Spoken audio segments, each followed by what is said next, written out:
Aloha and welcome back to SUP FM. My name's Simon Hutchinson, and in the SUP FM podcast, each week I chat to people who can inspire and add to your experience of stand-up paddleboarding. What you'll find in every episode is a conversation with someone who's either done something incredible in SUP or who can offer you some learning, insights and help which can add something to your time on the water. We want to say a big thank you to the show sponsors over at Starboard. Starboard is the leading innovator in SUP and has a huge history in board and paddle design. And way back in episode 71, I talked to Sven Rasmussen, the creator of the brand. He started by producing windsurfing boards in 1994, and the success of his innovative designs led to the brand becoming the windsurf market leader in only 10 years.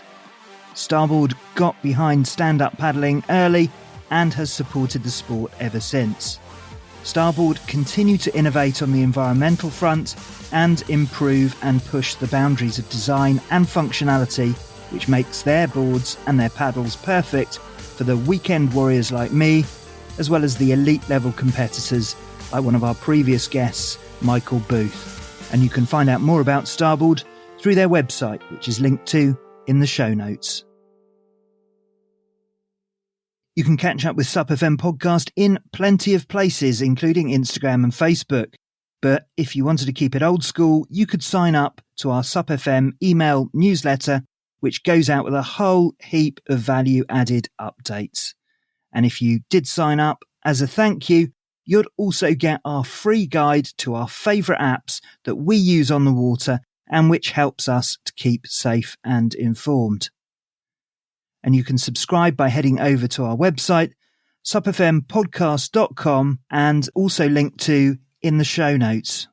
This week, we're very proud to feature Jo Moseley, someone who perhaps doesn't need any introduction, particularly in the UK. But if you haven't heard of Jo, then she's one of the biggest ambassadors for SUP in the UK and a prolific creator, and has spoken hundreds of times about her love for paddleboarding and how it helped her build her confidence and her mental and physical health following a number of life events. She's also a filmmaker, and she made the film Brave Enough, which is currently being presented in adventure film festivals across the country, and which you should definitely check out when it becomes available for general release. She's also writing a book due out in spring 22, and of course she's also a podcaster, hosting the Joy of SUP podcast, and her 25 episodes are out there with all the usual podcast providers, with some really lovely conversations with a collection of very inspiring women. So that's quite enough of me talking. Here is the ever impressive Jo Moseley. Hi Jo, welcome to SUP FM. Oh, thank you so much, Simon. It is such an honour to be on your podcast. I'm hugely grateful. Thank you very much for inviting me. Well, that's very kind. We've been sharing a bit of online love and cheering each other on for a while now, so it's long overdue to be finally talking. And it's great to have you on as a fellow podcaster. Yeah. And you inspired me. So, and you know, as we sort of always say that the motto of my podcast is we rise by lifting others. And for me, that's not just my guests, that's other, you know, people in the paddleboarding community and fellow podcasters. So I love what you do. And sometimes I'll see you've interviewed someone and I'll think, oh, I was going to interview her. And then I think, oh, I don't need to now. Simon has, so I can just share that episode for everybody. So yeah, I love what you do. And thank you. Well, thank you very much. So I watched your film last night, which is Brave Enough, about your experience paddleboarding coast to coast across England and becoming the first woman to do that. And it's currently doing the round of adventure film festivals in the UK at the moment. And I've got to say, I really loved it. It's a very lovely film, really well put together and beautifully shot, and some themes in there which apply to us all. And of course, if you do watch it, you get to experience some of the beautiful English countryside. So you must be pretty delighted about how that turned out. Yeah, we are. And it's sort of, I never intended to make a film. It was very much a sort of extra to the whole process. I had shared on, and thank you for your kind words about it. I really appreciate that. So I had shared that I was going to do the Coast to Coast, and the filmmaker Frit then contacted me and said, "Would you like a film about it?" And I was like, "Yeah, cool, that'd be lovely, thank you." Thinking it would be like a 2-minute sort of little trailer, sort of almost, and thinking that Frit would come and spend a couple of days with me at most. And in the end, we spent 8 of the 11 days, Frit and I were together, and we had all this footage, and then Frit went away and just, edited it, and then we added B-roll, and then we just made it quite a personal film, quite a raw, quite a vulnerable film, and we're just overwhelmed by the response. It's quite, it's quite overwhelming actually. And for us to have Brave Enough selected for like Kendal Mountain Film Festival, and a friend of mine who's also got a film there said it's like the BAFTAs of film festivals. And it really is. It's a huge honor. So it was all around serendipity, really. We never expected to make such a long film, and we never expected it would get this far. So thank you. Yeah, it's a huge, huge honor. Brilliant. So, and as I said, I really enjoyed it. We'll talk a bit more about that a bit later on, and there's a huge amount for us to chat about. But before we talk about your first SUP experience, I'm really curious to find out about your previous adventure background before SUP. Mm-hmm.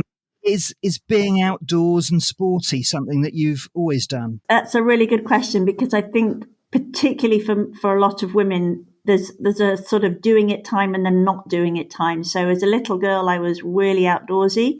And then in my teenage years, I was really not into any form of exercise, because growing up in the 70s, it was, exercise and movement was just seen as a way to kind of punish your body for what you'd eaten, or just to make it different. There was no joy. Exercise was not for joy. And so I just didn't do it. I was very self-conscious. And then in my 20s, I was really quite adventurous. Looking back, I kayaked in Alaska, and I dived. My dad's always been a diver and a sailor. And so I did quite a bit of diving on the west coast of Scotland. And was really, and then I was sort of, I wouldn't say I led an expedition. I would say that I was like the housekeeper for an expedition in Africa, and I went traveling in the Philippines, and I dived there. And then this is going to sound awful, but then I got married. I got a job, and I got married, and I had children, and I just stopped doing a lot of things. It was always just such, there's so much else to do, really. And then divorced and sort of raising my boys as a single mum. So there was always so many other things to do. And then it was in 2013-14 that I sort of had this, which you'll see in the film, obviously had this sort of, bad meltdown moment in Tesco's supermarket in Skipton. And I sort of started exercising again, and then went back to outdoorsy things. So it's both new and also familiar. It's, I think, particularly for a lot of women, exercise in the outdoors it's not a straight line trajectory. It's not you either do or you don't. It's like a roller coaster. And for quite a few times, I wasn't outdoors, and I wasn't moving my body. And then I just started to realize just how much joy it brings me. And paddleboarding has been a huge part of that. So tell us about your first stand-up paddleboard experience. Amazing. And I've written about it. I was just editing it today, and I can remember exactly what happened. It was the 24th of September, 2016. And I had booked a paddleboarding lesson with John Wilson up in the Lake District on Derwentwater. And I'd injured my knee in January of that year. And I'd been on crutches and really, down and sort of in a lot of pain. And not being able to move much, and it was just really difficult. And I'd read that paddleboarding was really good for your core strength and that it would help my knee and kind of build the muscles around it. So I set myself a challenge on the September the 1st of 2016 to do half an hour exercise every day outside to get my knee right and just to kind of lift my spirits again. And so we booked this session up in the lakes with a wonderful chap called Bo. And I was really nervous, and I was just like questioning the whole way, am I going to enjoy it? What have I built this up to be something that is just not that interesting or I'm really rubbish at? And we went through all the safety stuff and the kit stuff, and then we went out onto the lake, and I was really nervous, and there's photos of me looking really nervous and trying to do step back turns, and I'm not that much better at them now, I'll be honest. But then I just kind of moved away from the group for a bit, and I just looked out onto Derwent Water. And for the first time in a long time, I just kind of held my head high and my shoulders dropped, and I just exhaled, and I just thought, wow, this is amazing. I am literally walking on water. My knee had caused me such problems, and I thought I can do this even with my dodgy knee. And it sounds a bit of a cliche, but for the first time in months, I felt like a warrior, not a worrier. I felt so strong and so like, this is amazing. And we went on a little safari down a little river, and then we had quite a walk back to where we were being picked up. And I just remember carrying this board and thinking, I absolutely love every single thing about this, and I know it's really special. So I was one of those instant, I've fallen in love with paddleboarding. Wow, that's quite an experience, and I can certainly understand why you got hooked so early in there. I think it's an experience that happens to a lot of it, and I've probably bored the listeners with this far too many times, but my first experience wasn't promising, but equally it got its claws into me. But Derwent Water, what a fantastic place to start. Just explain to those people outside the UK about what makes it so beautiful.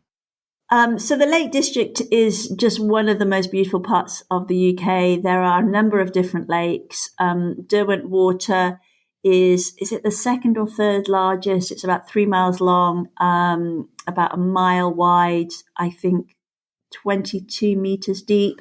And it's just stunning. You're surrounded by mountains and trees, and there's lots of different places that you can launch. And it's breathtaking. It's, breathtaking. It's Wordsworth and Beatrix Potter, and, it's one of it's one of our greatest national parks, and it's just the most beautiful sort of area that you could be in. And obviously it's a lake, which makes it a little easier than trying in the coast. I mean, it was actually quite a grey day, but it didn't really matter. It was just, the beauty was just astounding. And I just fell in love immediately.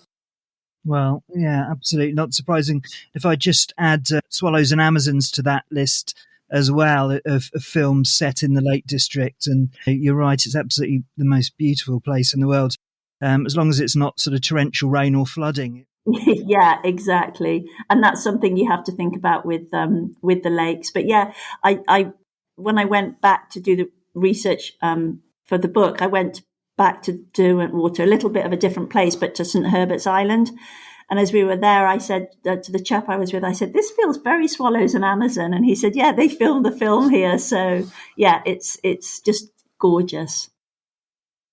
For you, it's not just about having done the sport, but it's also been largely about you sharing your experiences, which has been such a hallmark of what you've done. And you've done that across lots of different mediums. So when did all of that start? Did that start with your rowing challenge? And maybe you can just talk a little bit about that, because that's in the film, isn't it? Yeah. So back in 2013, I was 48, and I had a sort of meltdown in the Tesco's biscuit aisle in Skipton.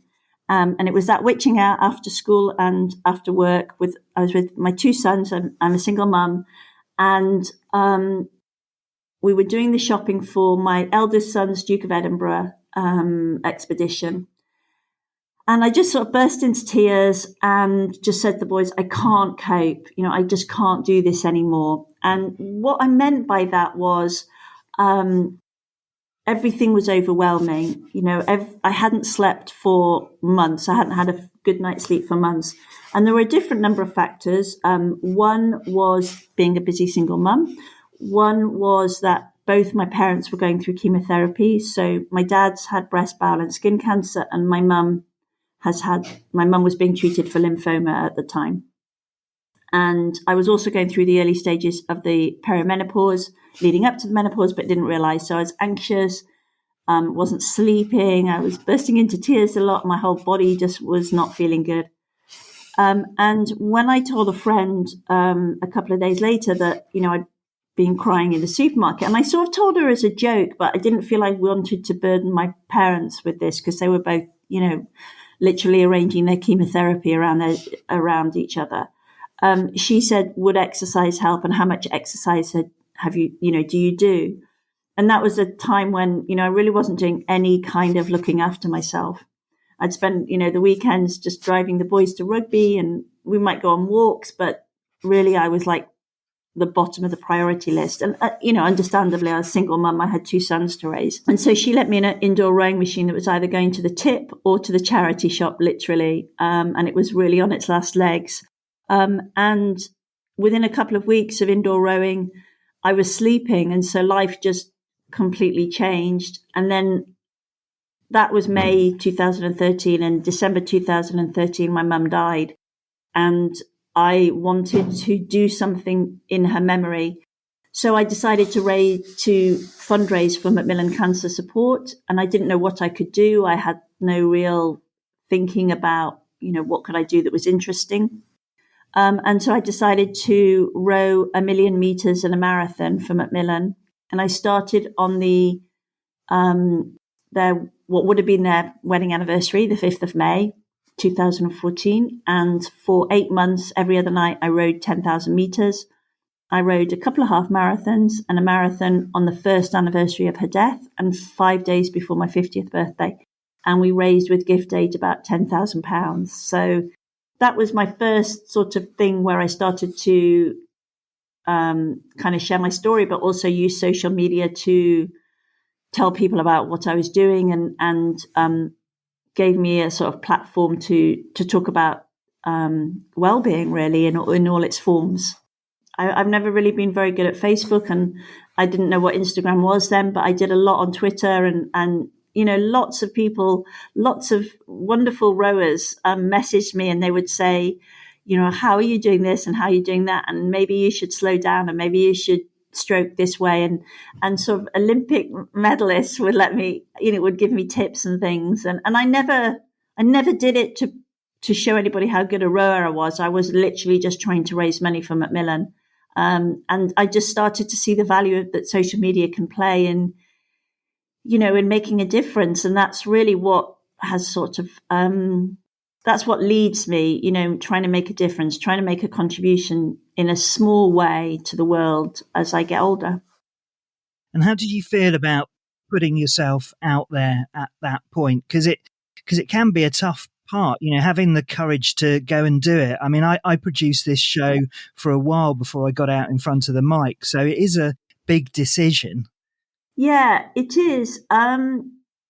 It's really funny because I was so focused, and I think that was grief, really. I think that was grief that focused my attention. I just needed to find a way through the grief that I didn't worry about what other people thought. All I cared about was that I was raising money to say thank you to Macmillan.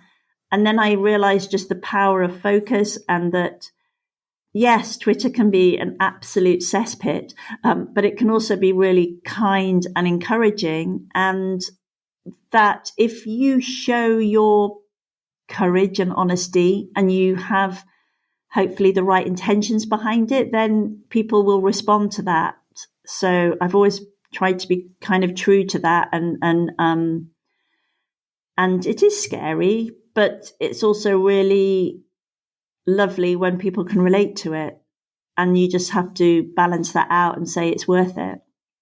So in metaphor terms, it was a bit like when you paddleboarded through that mile-long tunnel on your Coast Challenge, where you basically had to do it within a certain amount of time. So there was no thinking about it. You were focused, you were task focused. You just had to do it. Yeah, I use that a lot, actually. I use a lot of ideas from the coast to coast in my sort of daily life when I think, what's this bit? Is this like paddling through the weed and all you have to do is just keep paddling day after day? Or is it like the tunnel when it's really scary and nobody really thinks you can do it, but you haven't got any other option? You just have to do it. So yeah, very much like that the lights went green and I just had half an hour to get through Fulridge, and I just had to go and paddle my way through, making as much noise as I could so nobody would run me over. Not that they were going to, but that was my fear. It's dark in there, isn't it? So yeah. I've got to talk to you about the podcast first. You produce the Joy of SUP podcast, available from all the regular podcast providers, and you curate some great conversations with a collection of inspiring women. Yeah. So what led you down the road to podcasting specifically? I don't know. I think I just love stories and I love hearing other people's stories. And I mean, it was in lockdown. I was listening to a lot of podcasts and I was listening obviously to yours, which is obviously the first and foremost and the one that inspired me. And listening to lots of podcasts and thinking there's some great stories out there and I'd like to share more and I'd like to learn more. And for me during lockdown, podcasting, because I live alone and my son was home for the first lockdown, but number 2 and 3, he went back to uni. I was literally, this is going to make me sound like, complete Joey no mates, but podcasts would be like having friends in the house. I'd listen, I'd do my work and I'd have these people chatting, excuse me. And so I just thought, wouldn't it be really lovely to sort of focus on the stories of different women who podcast and share that joy and so I just thought, this sounds like a really good idea. It doesn't look too hard, as you know, Simon, that's like completely the wrong thing. It really is a lot harder than you think. But I just thought, wow, let's just have a go. Excuse me. So I just thought, let's just have a go and launched and took it away, really. So, it's been a joy. I always say to people, it's 1,000 times harder than I thought it would be, and it's 1,000 times more joyful. Absolutely. It is a real privilege to be having all of these conversations. And, it's the really weird thing that all of my conversations are all my favourite episodes. You make that connection with someone for an hour. I absolutely agree. When people say, what's your favourite one? I said, just literally every single one is different. And I try and get lots of different stories. So obviously I launched with Carl Major, world record breaking endurance paddleboarder. But I didn't, obviously there's only one Carl Major, but I wanted to show the variety of paddleboarders and the variety of stories. And I know that each person, and the same with yours, each person will speak to a different audience. And my kind of success is if one person, and it's usually a woman, but not always, but if one person listens to that story and says, I want to try paddleboarding, or I want to go back to paddleboarding because I gave up because maybe life got in the way, or I want to take a lesson, or I want to progress a different discipline. I'm inspired by that story. Then for me, that episode has been a success if just one person is inspired by it. And we get really lovely feedback, as I'm sure you do, where people just go, wow, that's my story. And I feel like I really relate to it. Your interviewees are all female. And I think this is such a strong sport, and it really seems to be sort of democratic in terms of a split between men and women. And, I think, this particular series, I'm finishing strongly with a female guest list. I was I had a sort of run of male guests in the middle, but there are so many incredibly strong females. Whether it's what you've done, going coast to coast, and obviously sharing things. As you say, Cal Major and Fiona Quinn were the first two human beings to go from Land's End to John O'Groats. It's an incredibly female-led sport, and it's much better for that as well, because it obviously takes out some of the testosterone-fueled elements that doesn't necessarily serve. Absolutely, and the statistics from British Canoeing are that it's their second, where people, when they join British Canoeing, tick the discipline that they do. It's the second behind recreational kayaking. And it's the one where the split within paddleboarding is 51% female.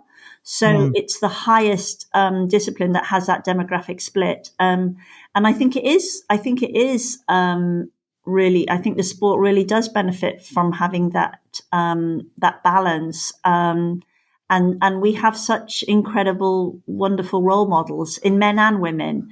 But yeah, the women, and I just see a lot of women who have found a sense of purpose and courage that they didn't think that they had.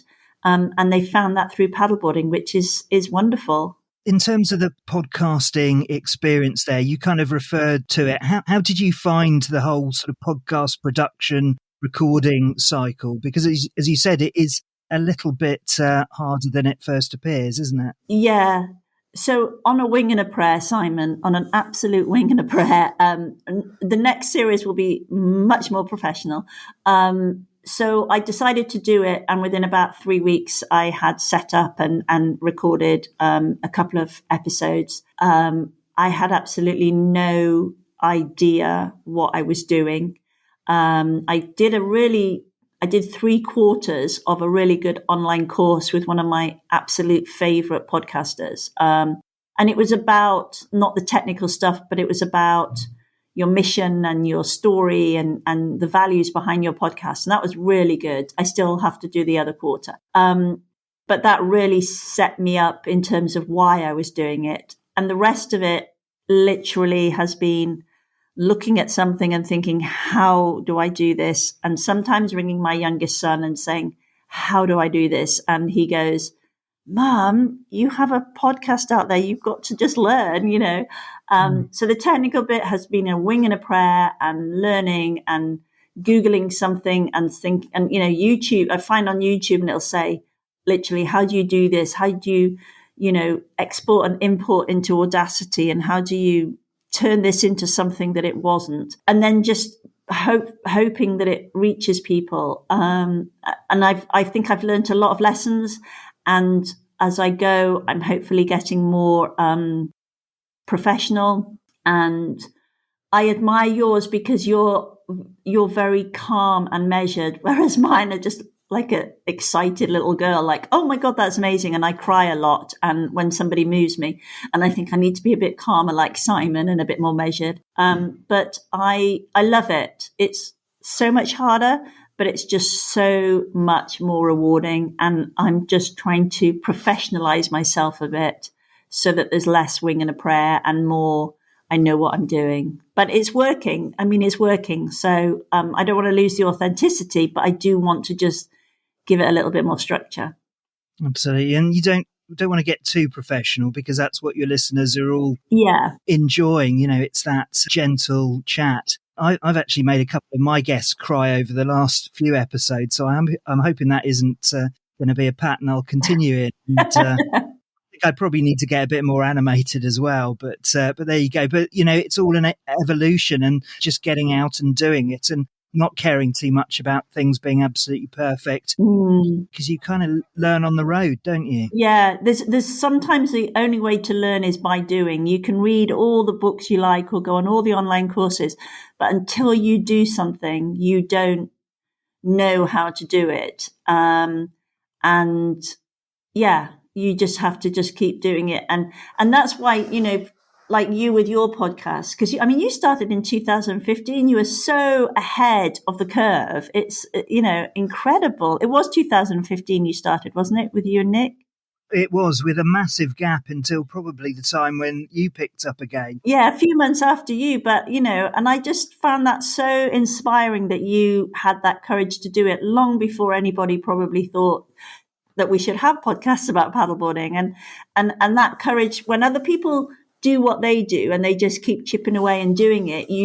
I can't help but be inspired by it. So yeah, and I just truly think that we're not, you and I aren't in competition. I love what you do. And I love saying to people, on my stories on Instagram and think, you should listen to this podcast, or, telling people about it, because I think, that's just the way that we can communicate with them. It's very much the ethos of paddleboarding is to support each other and to be encouraging and to be kind. And so, as podcasters, I see like what you do is something that I want to promote, and I love it. I've listened to some and just been really, really moved by them. But I've also learnt a huge amount from yours. There's, some of those ones that you did on safety and at the beginning of this series, I found really, really good. And I love that, the technical stuff that you share.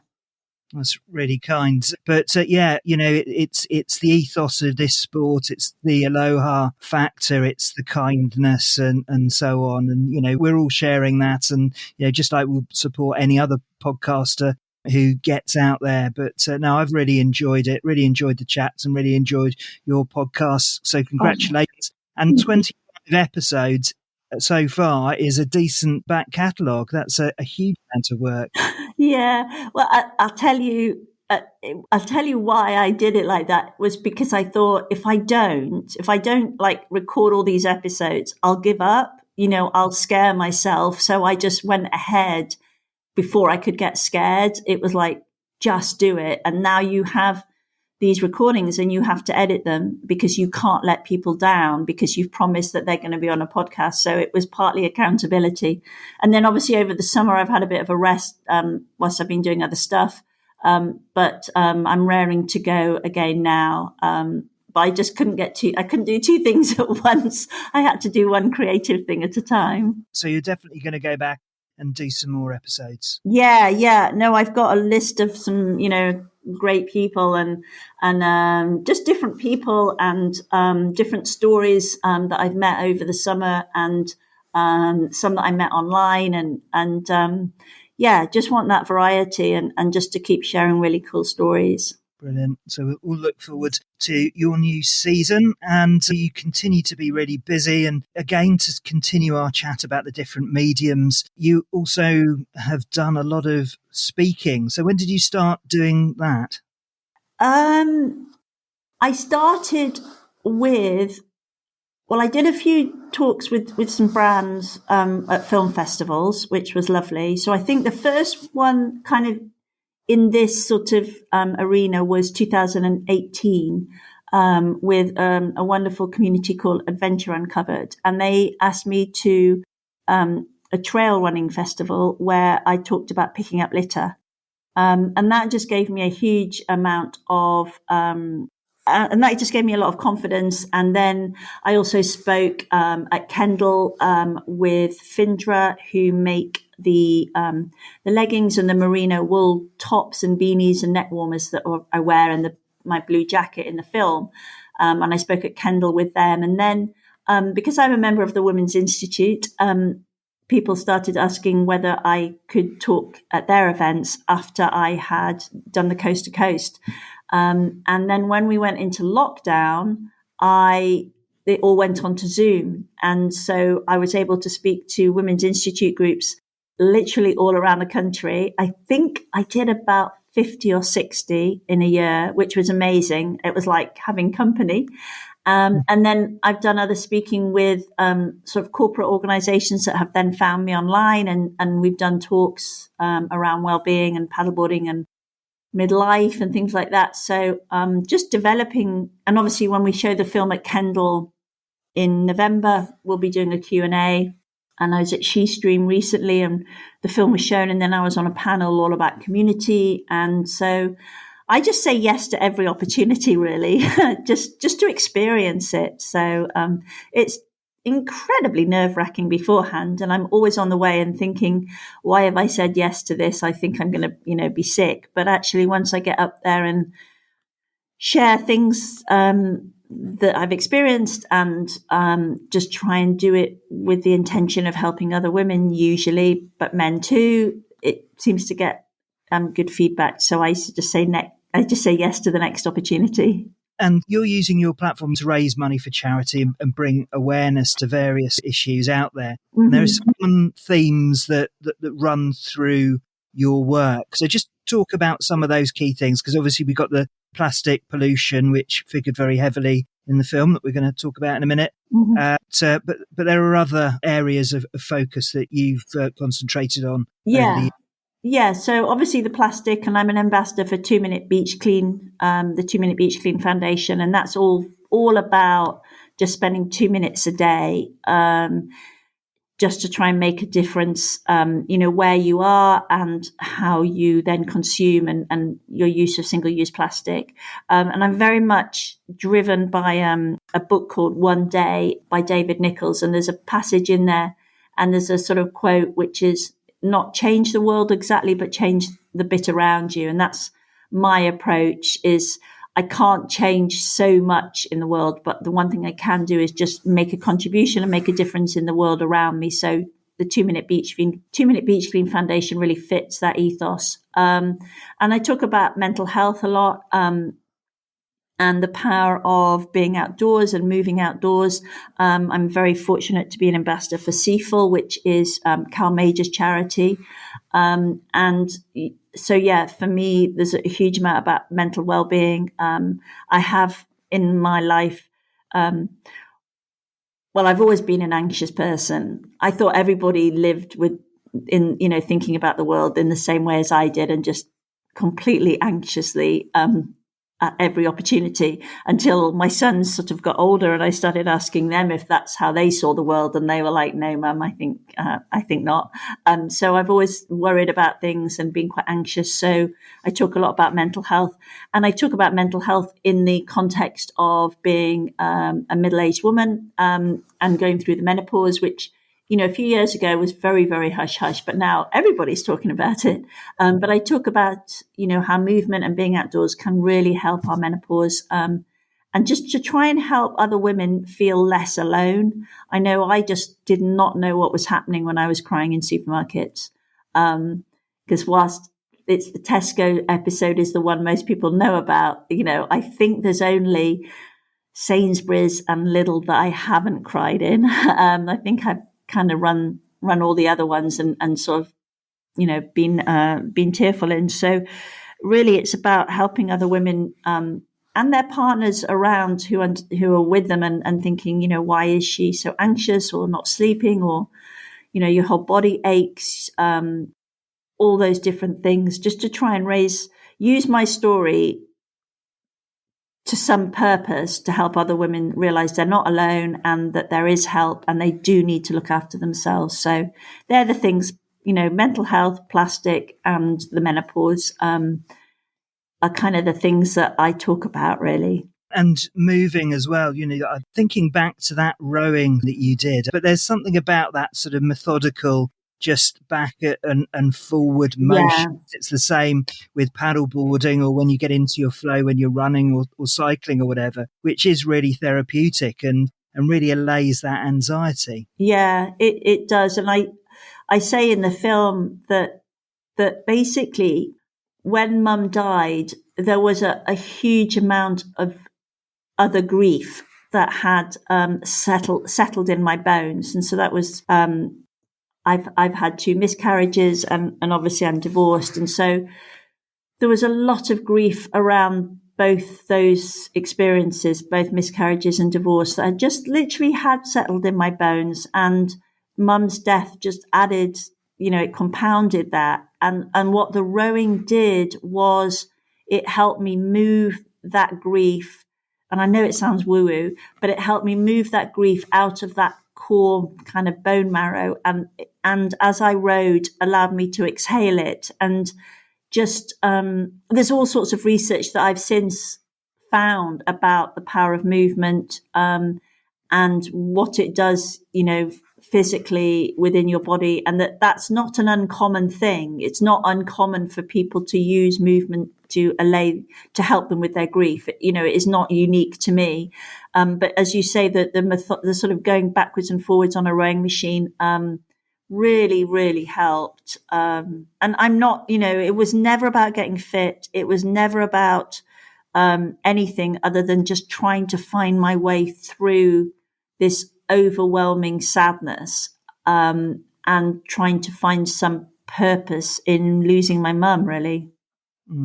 So, I mean, you're absolutely right in terms of movement. And there's a therapeutic thing called EMDR, which is eye movement desensitization, which is to be geared to the natural movement of the eyes when you're walking, when you're moving forward. And there is therapy in moving, and people use that approach with post-traumatic stress. So it's entirely consistent with that you get the positive effects, both physically, but also sort of mentally. I was talking to Dave Knight a few weeks ago on the show about having what we called a quiver of different methods to manage anxiety and the different things that he did. And he had a whole list of things that he does on a daily and weekly basis to manage his mental health. Obviously, exercise is a key one for you. Is there anything else that you do that keeps you on the straight and narrow? So exercise, but also exercise outside. Outsideness and light is really key for me. I'm really, really obsessed by good sleep, having not slept for so many years. So I'm very particular. I have my sort of sleep hygiene, so to speak, and I try and, be early to bed. I would love to say that I turn my phone off at 9 and never look at it until the next morning, but that's not true. But I do try and be really particular that it is off. It, have it outside my bedroom when I sleep and all that. So I'm pretty good at that, but I don't always turn it off at 9 at night. I like to be in bed by 10 at the latest. And I have my kind of relaxing tea. I don't drink caffeine. I have decaf tea, and I have all these funky herbal teas that, years ago I would look at people and go, oh God, that's just really weird. But now they just soothe me. So sleep is a massive part of it. Being around people that I know I can trust with my dreams is really important. Having a community around me and reading both physically people and online people that I feel like I can share my dreams with helps me with my anxiety when I get worried that I can't do the things I want to do. And I read quite a lot, which I find really calming. So it's really sleep and being outside and moving and having a community of people. And I also think creativity helps me with my anxiety. Mm-hmm. Trying to funnel my feelings into something that could be worthwhile to other people. So like the film or, what I write and things is a way of taking my anxiety and turning it into something positive for someone else and saying, look, you're not alone. This is what it was like. And that somehow gives me a purpose, which helps alleviate my own worries. It's all about getting it out there. And you're quite right. So there was a mixture there of things. And I heard something this week, someone say that people who are effective and who make a difference not only have a to-do list, but also have a don't do list. Yeah. So leaving the phone outside the room and, avoiding caffeine. I've played with that recently. And actually, I've done a lot better with it, which is not touching my phone within an hour of getting up. Yeah. And that makes me a lot more focused during the course of the day. So that's a fair old quiver of stuff there. Yeah, and just not natural. I did hear somebody talk about how the phone has become, I think they called it the polyfiller of life. And I'm not going to in any way pretend that the phone, I don't look at it and stuff like that, because I absolutely do. I mean, I don't have any notifications, which is a bit difficult because sometimes people will ring me and I won't know that they've rung me because I don't, my phone's on silent and I don't have any notifications. But also just trying to say to myself that if I don't, so when I'm writing, if I don't I don't know how to put a sentence together or get a point across. My natural inclination in the past has just been to look at my phone for some reason. And I'm trying to say, no, that if the answer to this problem is not going to be right scrolling Twitter. It's going to be like thinking quietly and deeply. And just as you said, not looking at your phone within an hour of waking up. It's like giving your brain the chance to think something through rather than searching for an external medium, which won't give you the answer to what you're looking for, because actually what you really need is just quiet time to think it through. God, I could talk for hours on this, but let's move on past phones and talk a little bit about one of your other formats, which is probably dearest to your heart at the moment, which is your book. Just tell us a bit about that.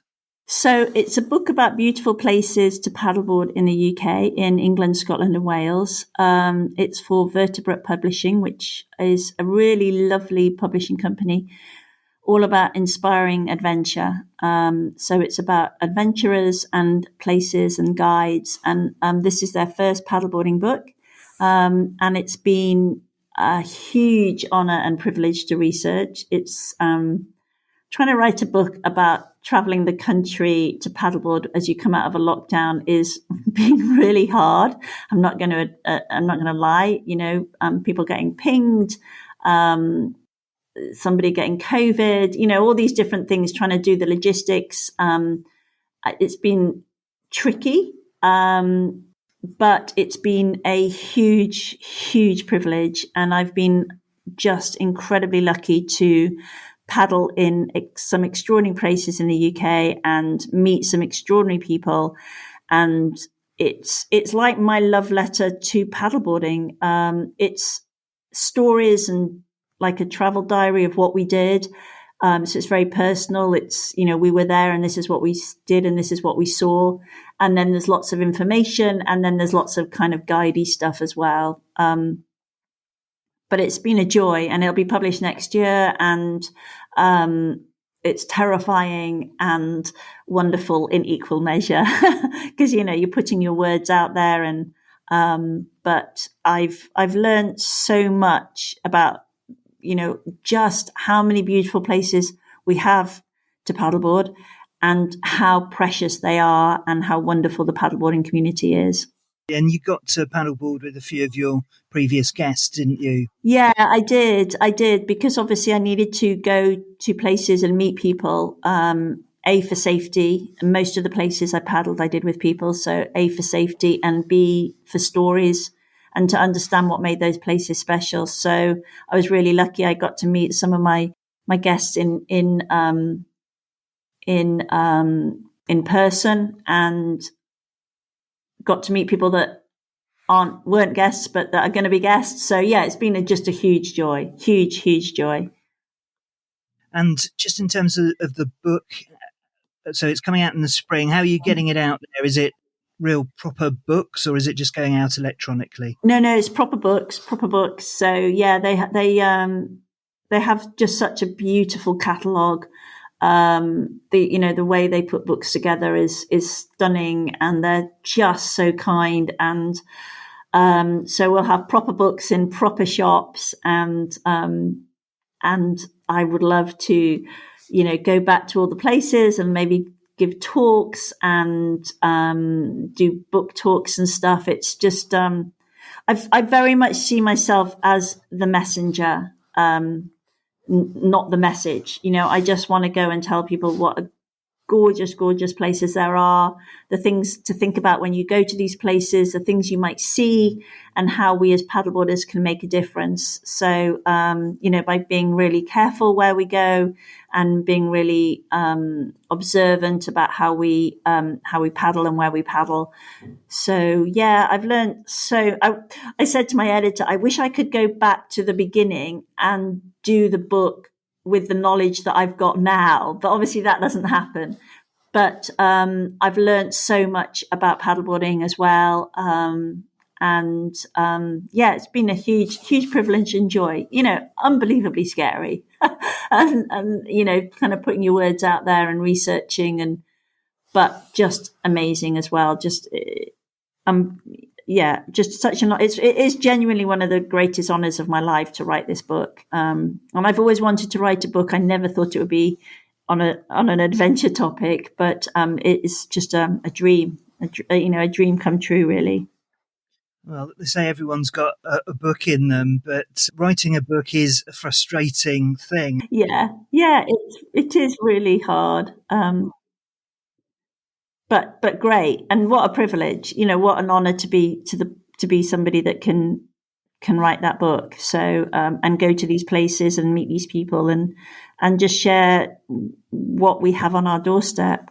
So I don't know whether you had the same experience that I've had, which is you sort of write and then you go back and you think, my God, what's that? And then you have to re-edit and work on it again. It's a bit like podcasting, really, I guess. It's a constant sort of refinement of putting it together. And you're right. It's such a risk to get your words out there. But once it's out there, it sounds incredibly exciting. Thank you. Yeah, it is. It is. So I wrote a few chapters and then I went back to them and I was just like, God, these are awful. This is just awful. I can't share this. And so I went back and every one I did, I would send to my dad. My dad, what is he now? 88, but he was he only stopped sailing in his late 70s, because the doctor said, look, John, only stopped diving, in his late 70s when the doctor said, look, you've had so much chemotherapy.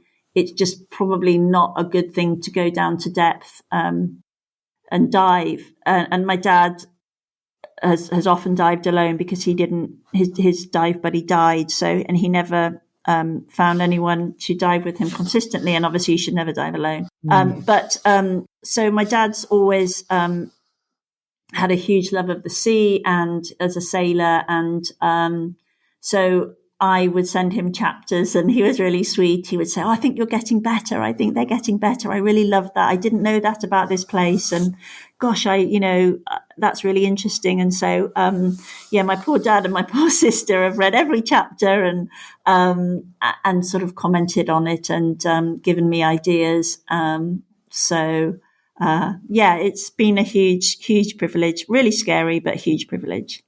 And great to share it with your family. So I think we've teased the listeners enough. We have talked a bit about your film throughout, actually. So as I mentioned, it's called Brave Enough, appearing in adventure film festivals. And it's a really striking and very life-affirming film, particularly your experience at the end of your journey. And I watched it with my wife and she had a little sniffle and there was a eye wiping at the end, and she will absolutely kill me for saying that. So I may well edit this bit out. But could you just explain a bit about the film and first of all, what it's about? Yes. So in 2019, thank you. I appreciate you and your wife taking the time to watch it, and thank you for your kind words. Genuinely, it is always just so amazing when people speak about it. So in 2019, I paddleboarded coast to coast. I was the first woman to do it. My friend Jason did it in the February, and the Canal and River Trust were making it into a coast to coast. So it's from Liverpool to Goole. So Liverpool for your international listeners, Liverpool's on the west coast. Goole is the most inland port on the east coast of England. It's 162 miles. 91 locks on the Leeds-Liverpool Canal, and then at Leeds you change and then you go onto the River Aire and Calder navigation. And a navigation is like a river that's been canalised. So 91 locks, I think a couple of hundred swing bridges between Liverpool and Leeds. Leeds to Liverpool canal is a really famous canal. It's over 200 years old, and it was really played a huge part in the Industrial Revolution. So it's a massively kind of iconic canal. And then you go onto the river and to the navigation.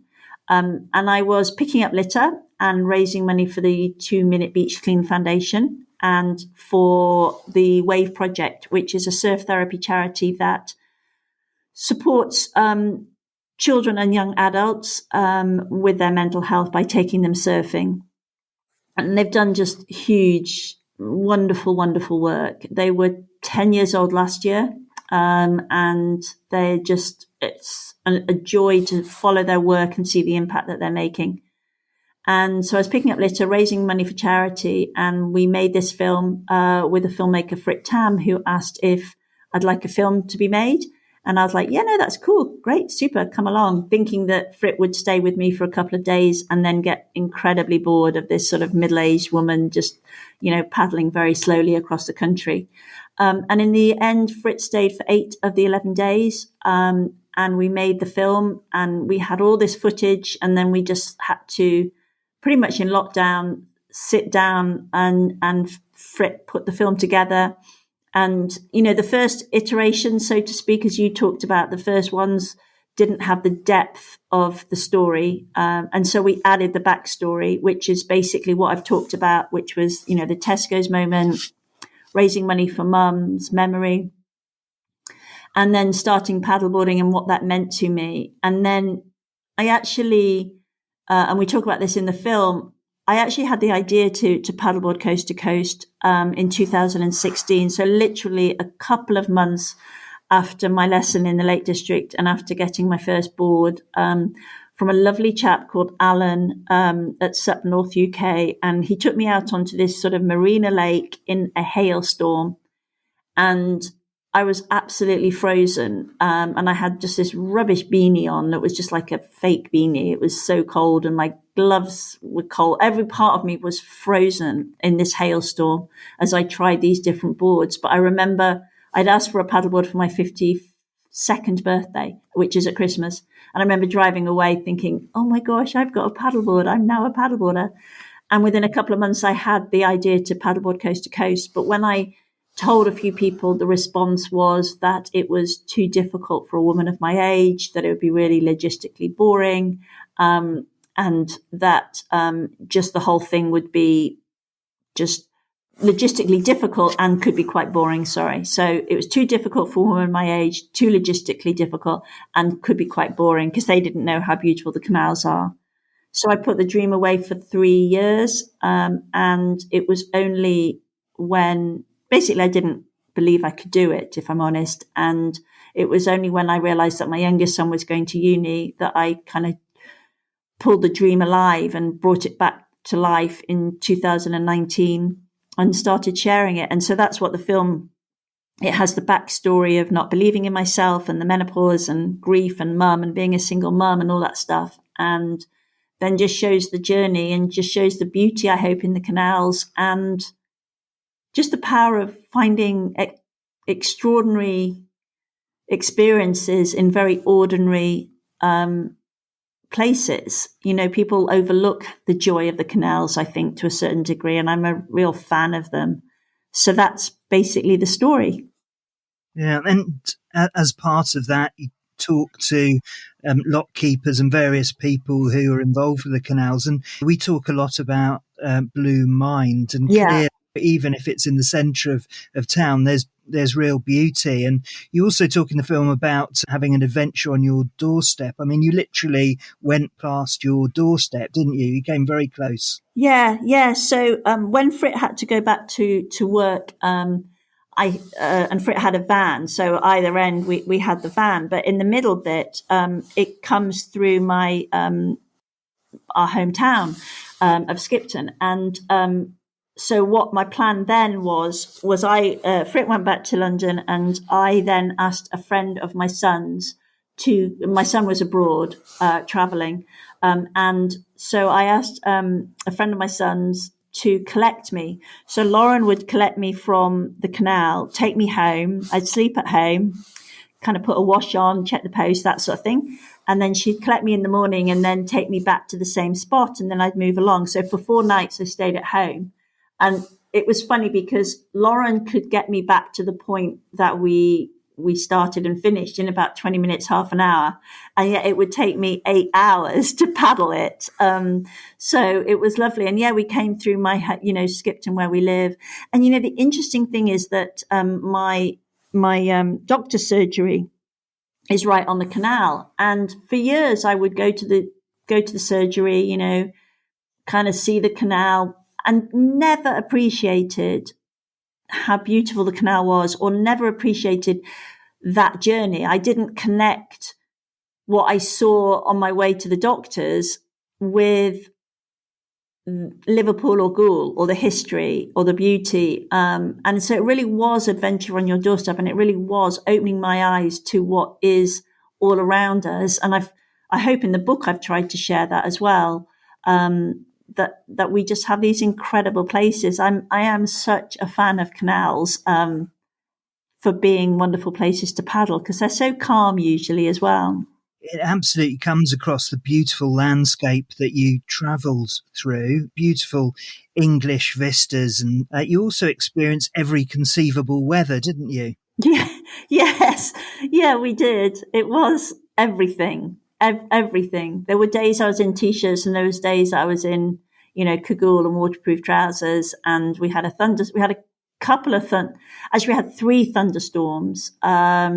We had winds. I remember at one point, it was when Lauren was doing the picking up, so I was completely on my own. And I remember hiding under a bridge, and I just thought, I'm going to get blown away here. And I just was chatting to this chap, and he's like, why are what is that surfboard? And I was like, oh, I'm paddling across the country. And we just chatted under this bridge. And it was so lovely as we both were shielding ourselves from the rain and the wind. And he was like, as it slightly cleared, he said, well, I'm going to make a mad dash for it. And I said, me too. And those lovely little moments that the weather forced us to have. So yeah, we had all the weathers. We obviously didn't have fog, but we did have a lot of weather. And there were times when I was, pretty soaked, but also times when it was lovely and sunny. We won't share all of the end. I mean, it's a matter of public record that you completed your quest, so I don't think that is a spoiler. But there was some very extreme weather right at the end of it. In fact, I haven't seen anything like that outside of winter, really. It was, Yeah. But anyway, we won't spoil that one too much. So it did have a very special ending, and as I mentioned earlier on, it was very life affirming and a film with a lot of meaning. But how has it been received? Because it must be great. Well, it must be great, and also a little bit worrying, particularly that first time when you're sitting with people, when you're showing your film at film festivals. I guess it must have been a bit nerve-wracking that first time, wasn't it? Yeah. So what we did was we made the film, and Frit submitted it to Adventure Uncovered Film Festival, I think on the 31st of December last year. And that was also the day that my son went back to university, my youngest son. And I just looked out at my diary and thought, we're going into a 3rd lockdown. What can I do to be creative? And can we use this time to give Brave Enough a sort of the best send out into the world that before all the other festivals come online? And so I wrote this massive, it was way over the top, marketing thing for Frit with about 20 good reasons that we should do this and say, let's have our own online festival during lockdown. Mm-hmm. And Frit was like, yeah, okay. And then Frit wrote me a list of all the things that we needed to do in order to make that happen and for us to hold events online. And I went back and said, oh, actually, I don't think I can do this now. But by this time, the teamwork that we had developed on the canal meant that we could have these frank conversations. And I was like, now I'm really scared. And Frit was like, yeah, but you can still do it, Jo. So we wrote this massive list of things that we needed to do to take a film that nobody knew about and bring it to the world. So, and we just wanted to give the film, sounds really woo-woo, but we wanted the film to go out into the world knowing that we call the film a she had friends. And we thought, right, let's have people see it, and hopefully they will then send her into the world with good wishes. And I know that sounds really woo-woo. So we had an industry screening where we invited loads of journalists and different brands that had supported me and different people. But prior to that, we sent the film out to lots of people like Cal Major, like Sarah Williams of Tough Girl Challenges, Bex Band of Love Her Wild, sort of people within the outdoors community, Sarah Thornley, obviously from SUP Mag UK, people that really we respected to watch the film and just hoped that they would see something in it that that we could think, yes, it's a goer. And it wasn't just, us thinking it was good. Anna Kessel, who's the editor of the Women's Telegraph sports section, supplement. And just the responses were so lovely. We thought, yeah, this is worth it. Let's put the film online. So we had an industry screening. We had 4 sellout online screenings. We had 1 booked in, then we went to 2, then we went to 3, and they just kept selling out. And then we had 4. And then we went to festivals. And that was although online when people go, oh, that was really lovely. And we all come back and we have chats and Q&A. There's something quite different when you're in a room with other people who enjoy the film. And I must say, I do feel quite sick each time I'm in. I've only had that experience twice so far. They've all been online otherwise.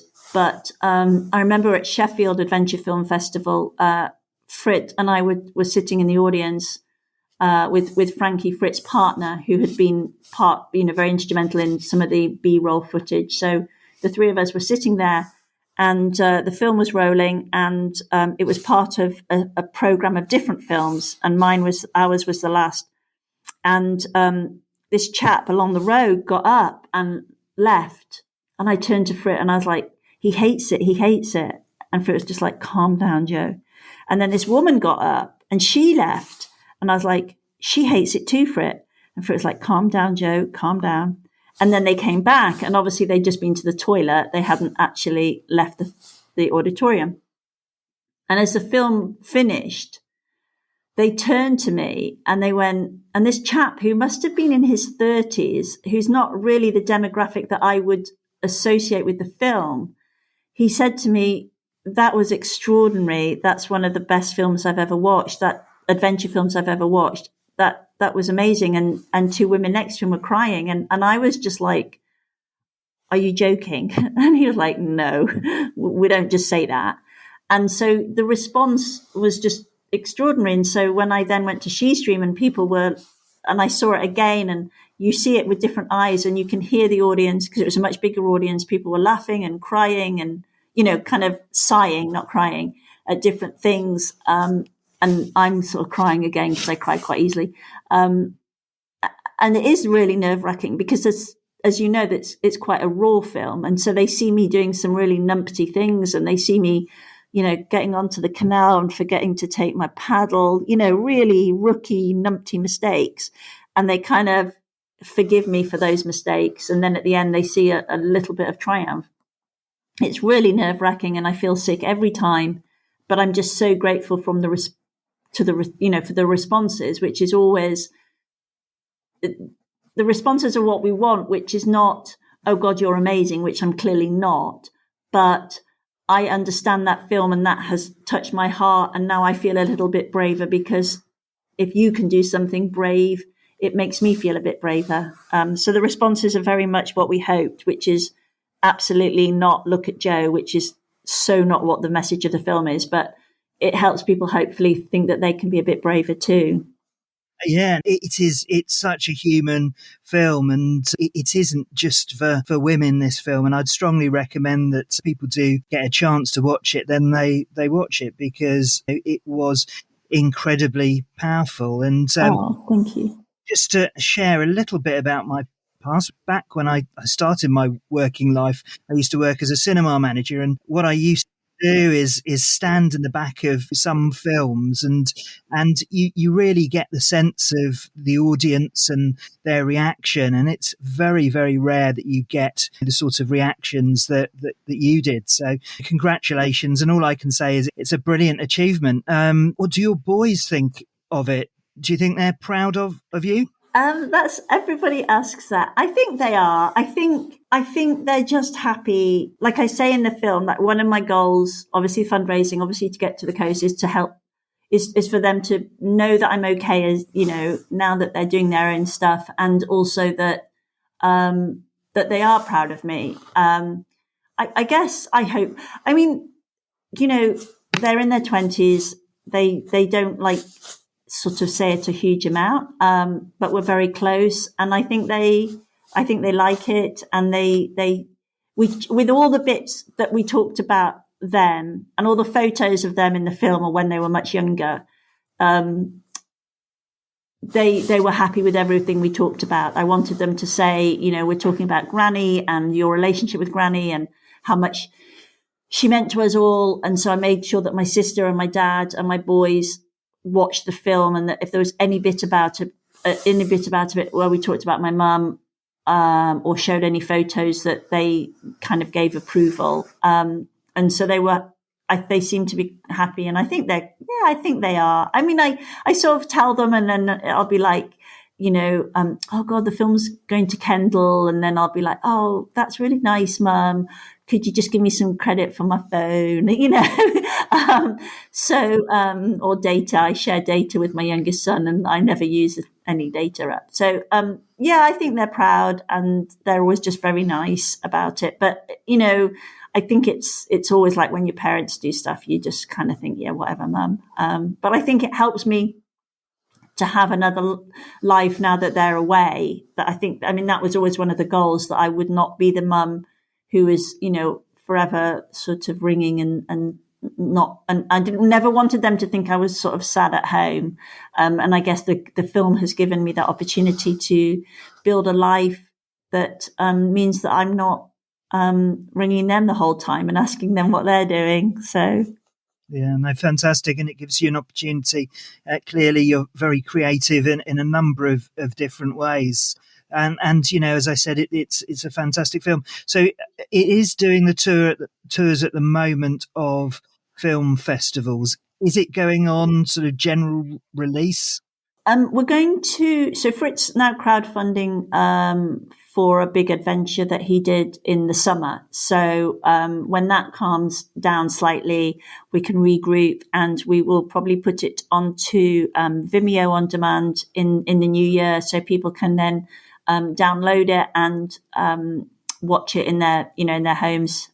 We don't have the infrastructure or the finances to get into mainstream cinemas. That's James Bond stuff. We're not anywhere near there. Obviously, clearly, absolutely, just to make sure people didn't think I ever imagined we would be. But Vimeo on demand seems a good way. Then people can rent it and buy it and watch it and share it. I think it's very much a word of mouth kind of film, and that's where we think we'll go probably in the new year, once it's done the rounds of the big UK festivals. Wonderful. Well, Jo, thanks so much, and really glad that we've finally got you on. Thank you. I'm not sure what formats there are left to explore for you. You've obviously done a whole variety, maybe interpretive dance or something. You've not seen my dancing, Simon. I think I've done it all. I just want to get better. I just want to learn from you and get better as a podcaster.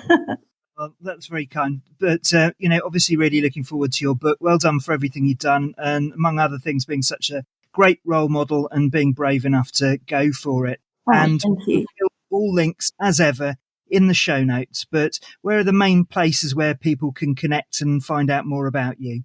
So mainly hang out on Twitter and Instagram. On Instagram, I'm personally at healthyhappy50, so healthyhappy50 at the end. Although I'll be 57 at Christmas, so at some point I'm going to have to change that. And obviously the Joy of SUP podcast with an underscore at the end. And I've got a website, jomoseley.com, and I'm starting a website for the podcast. I suddenly realized that you can find obviously the podcast all over Apple and Spotify and things, but it didn't have its own website. So the Joy of SUP podcast will have its own website soon too. But yeah, just I love chatting to people and sharing just the amazing things that the paddleboarding community does, and obviously love sharing your podcast too. So that's where you can find me. Thanks so much, Jo, and look forward to catching up maybe on the water at some point. That would be an absolute pleasure. Thank you so much, Simon. I really am hugely honoured and really appreciate that you invited me onto your podcast. Thank you. Well, thank you for listening, and I hope you enjoyed that chat with Jo. And please don't forget to check out the show notes for the links referred to in the episode. We started this season back in mid-July with a flurry of 4 beginners episodes, and you can help to spread the Aloha by recommending us to friends, particularly if they're new and if they're looking for advice about what SUP to buy, how to maximise their SUP package, to find out more about safety, or with help with their core SUP skills. Don't forget to subscribe to our newsletter. We can keep you up to date with our bonus episodes and our timelines for the next season coming next year. So check out our website or the show notes link to sign up. The SUP FM podcast is produced to connect, inform and inspire the SUP tribe. And because you're a member of that tribe, I wanted to thank you again for listening to the show, and it's always a privilege to share these stories with you, to chat to every one of my awesome guests, and to share this love of our sport, which continues to deliver so many benefits. So until next week, and the final episode of the season, and it is a good one, I'll see you on the water.